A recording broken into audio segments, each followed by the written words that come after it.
¿Cuál es la medida más importante de las centenares que ha aprobado Javier Milei con su decreto liberalizador? Veámoslo. El decreto liberalizador y desregulador que ha aprobado Javier Milei afecta, en el sentido de que las deroga o las modifica, a más de 300 normas jurídicas ahora mismo vigentes en la Argentina. Se trata, por tanto, de un decreto muy amplio y con muchas implicaciones. Pero de todas las modificaciones o derogaciones que establece este decreto liberalizador, ¿cuál es la más importante y la más significativa? ¿Cuál es la que puede constituir un cambio más radical en el panorama económico y jurídico de la Argentina? Pues como suele suceder en estos casos, opiniones las hay para todos los gustos. Sin embargo, en esta ocasión tenemos una opinión muy cualificada. Tenemos la opinión del padre, del redactor de este decreto liberalizador y desregulador que ha aprobado Javier Milei. Y me estoy refiriendo a la persona que durante años ha estado componiendo este texto, el expresidente del Banco Central de la República Argentina, Federico Sturzenegger. En una entrevista con Eduardo Feynman, Sturzenegger declaró que desde su punto de vista la modificación más importante de todas las diversas contenidas en este decreto presidencial es la modificación del artículo 958 del Código Civil y Comercial de la Nación. Y si me permite, yo te diría para mí cuál es lo más importante de este DNU. A ver. La única más importante es el artículo 958 del Código Civil y Comercial. Lo menciono porque queda por ahí uno no lo pasa, son 300 artículos, y decís, ¿y esto qué es? ¿No? Uh-huh. Eso te diría es lo más importante del DNU. ¿Y por qué esta modificación es tan importante, en opinión de Federico Sturzenegger? Bueno, vayamos a la redacción del artículo 958 del Código Civil y Comercial previo a la modificación introducida por este decreto presidencial liberalizador y desregulador.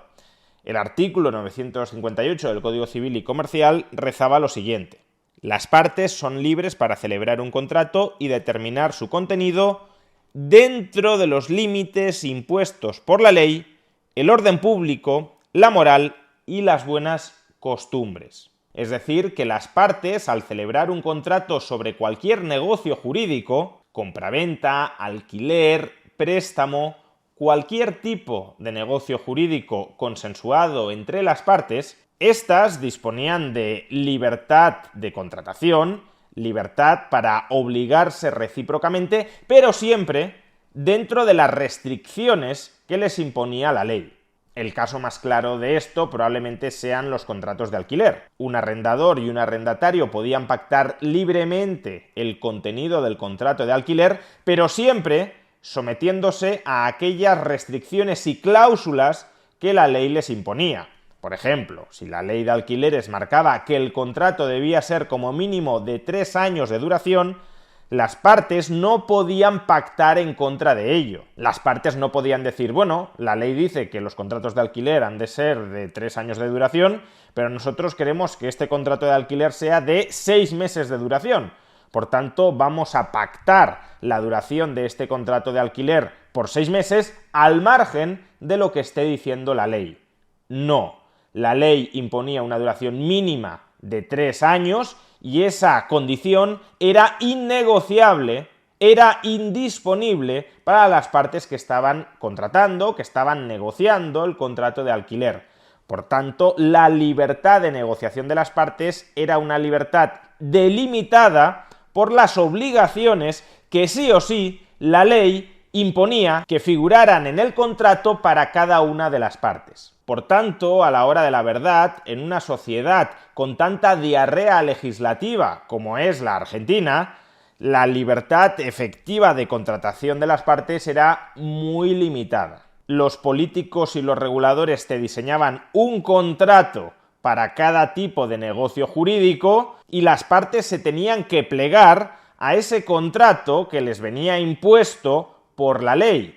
Y solo dentro de los detallitos que esa ley no regulaba es donde seguía subsistiendo una cierta libertad de negociación para las partes. Y tras la modificación introducida por Milei, ¿Qué dice este artículo 958?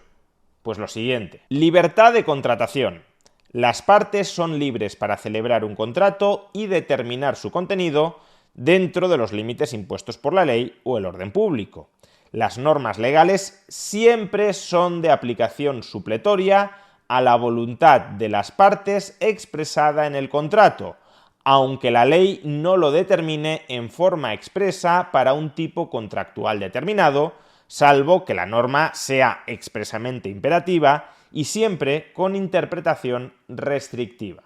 ¿Y esto en la práctica qué significa? Pues que la mayor parte del ordenamiento jurídico argentino es declarado como supletorio frente a los contratos libremente pactados por las partes. Salvo que una ley se manifieste como expresamente imperativa sobre los contratos, esa ley no prevalece sobre los contratos pactados entre las partes. O expresado de otra manera, aunque Javier Milei no hubiese derogado, por ejemplo, la ley de alquileres, solo con la modificación de este artículo 958, la ley de alquileres a efectos prácticos ya habría quedado derogada, porque si las partes negocian en su contrato otro contenido y otras obligaciones distintas a las que impone la ley, por ejemplo, una duración de 6 meses, ese contrato y esas condiciones pactadas por las partes prevalece sobre la ley. La ley, que por defecto se interpreta que es dispositiva, solo tiene un carácter supletorio frente a la autonomía de la voluntad de las partes. ¿Qué significa carácter supletorio? Pues imaginemos que dos personas han negociado un contrato de alquiler y se les ha olvidado en ese contrato especificar cuál es el plazo del mismo. Pues bien, en ese caso se aplica supletoriamente la ley.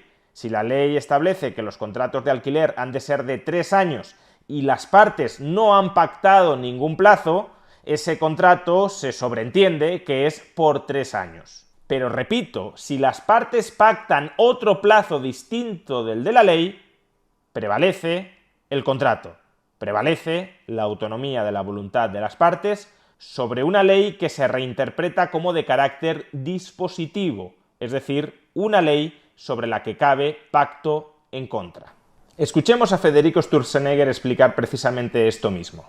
La palabra clave es supletorio. Lo supletorio. Lo supletorio. Entonces, de alguna manera, nosotros ideológicamente como sociedad nos fuimos alejando de ese concepto liberal de Vélez Sarsfield hasta que nuestro nuevo Código Civil y Comercial en realidad tan estricto, tan determinístico en cómo hacer los contratos, que de alguna manera se entendía que vos tenías que hacer los contratos de esa manera. Y no te estoy hablando solo de alquileres, estoy hablando de cualquier contrato. Okay. Entonces, nosotros al cambiar el 958, decir que el código supletorio, yo digo, es un baño de liberalismo, pero es un baño de libertad, porque de repente te permite a vos, en todas las relaciones contractuales, no solo alquileres, que es simplemente un ejemplo de esto, te permite recuperar la libertad de cómo vos querés comerciar, transaccionar, relacionarte con otra gente. En cierto modo, podríamos decir que es una cláusula de cierre derogatorio.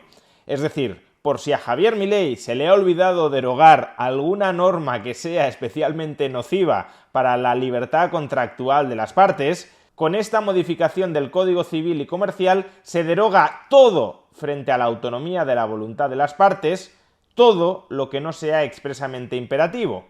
Es decir, y como dijo Javier Milei en su discurso anunciando el decreto liberalizador y desregulador, pasaremos de que todo lo que no está expresamente permitido está prohibido a la máxima liberal de que todo lo que no está expresamente prohibido está permitido.